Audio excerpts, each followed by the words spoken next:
है रमेश जी आमरे साहब ने आमंत्रित किया विशेष रूप से काली माँ के विशेष अर्चन के लिए, दुर्गा माई के विशेष अर्चन के लिए सो आए हैं।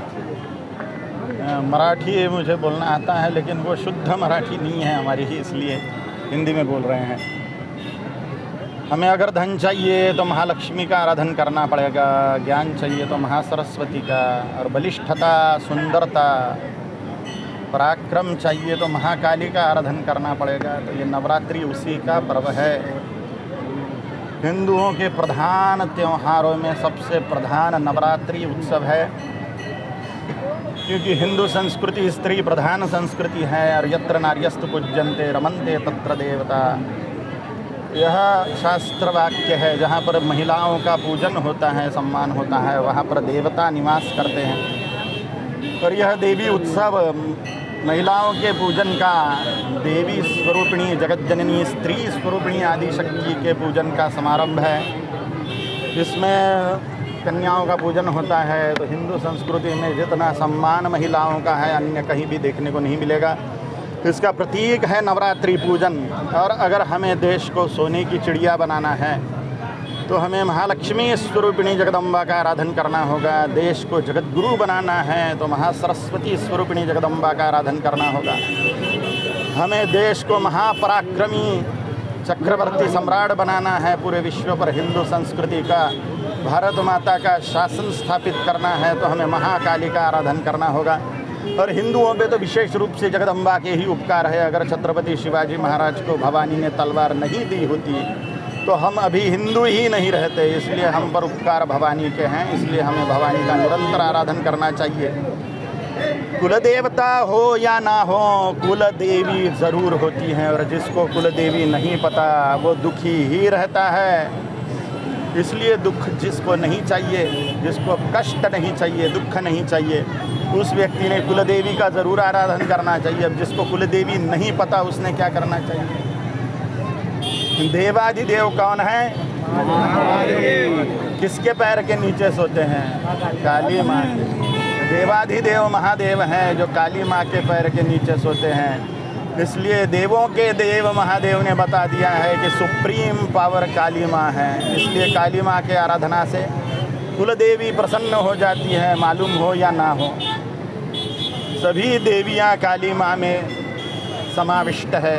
इसलिए सब हिंदुओं ने देवी का आराधन करना चाहिए।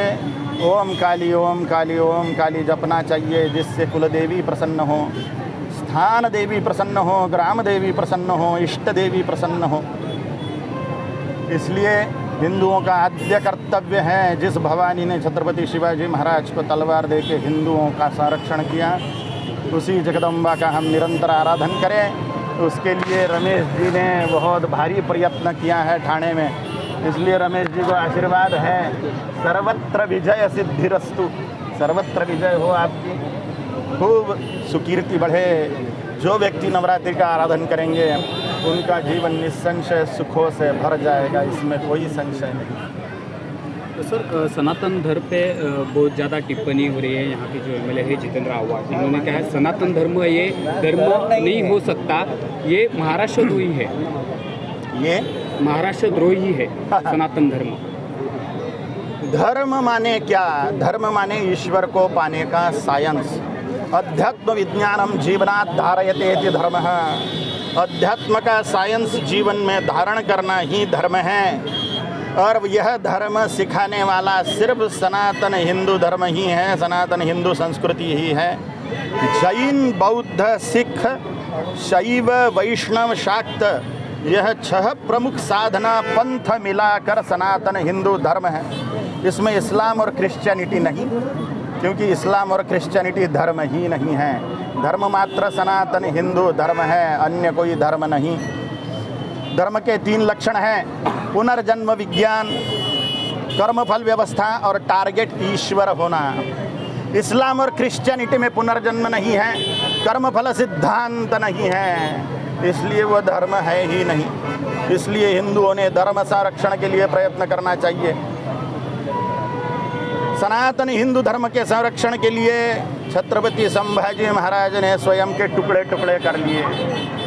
अगर वो राज्य पाने के लिए करते थे तो औरंगजेब की तो ऑफर थी उनको कि आधा राज्य ले लो, तो फिर क्यों नहीं लिया? धर्म के लिए टुकड़े टुकड़े करवा लिए। छत्रपति शिवाजी महाराज ने अपना कुल होम कर दिया धर्म के रक्षण के लिए, सनातन हिंदुत्व के रक्षण के लिए। गुरु गोविंद सिंह जी महाराज ने अपने कुल का होम कर दिया, राणा प्रताप जी महाराज ने अपना कुल को होम कर दिया, अहिल्याबाई होळकर ने अपना सारा जीवन, पुण्य श्लोक माता अहिल्या देवी ने अपना सारा का सारा जीवन धर्म के संरक्षण के लिए और उत्थान के लिए होम कर दिया। ये सबके सब लोग अज्ञानी साबित हो जाएंगे अगर मूर्खों के बहकावे में आकर अपन सनातन हिंदू धर्म को धर्म नहीं मानेंगे तो। इसलिए हिंदुओं समझदारी धारण करो। मूर्ख लोग सनातन हिंदुत्व पे टिक्का टिप्पणी कर ही इसके लिए सक रहे हैं क्योंकि हमने जगदम्बा का आराधन बंद कर दिया है और इनकी गर्दनें सर पर से उतारने की कोशिश नहीं की। जैसे ही हम इन दुष्टों के मस्तक, इन राष्ट्रद्रोहियों के मस्तक धड़ से अलग करना चालू कर देंगे, वैसे भारत माँ सोने की चिड़िया बन जाएंगी।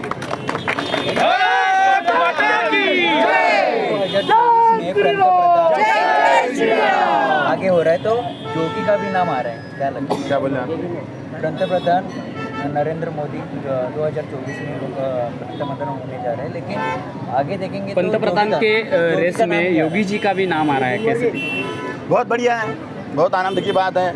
अभी 24 में मोदी जी आ जाएं, फिर आने वाले 5 साल बाद योगी जी बैठ जाए सत्ता में, तो राष्ट्रद्रोहियों मोदी से ही संभल जाओ। योगी अगर बैठ गए तो भागना मुश्किल हो जाएगा। 2024 में क्या लग रहा है, कौन होगा? एबीपी माझा, उघडा डोळे बघा नीट।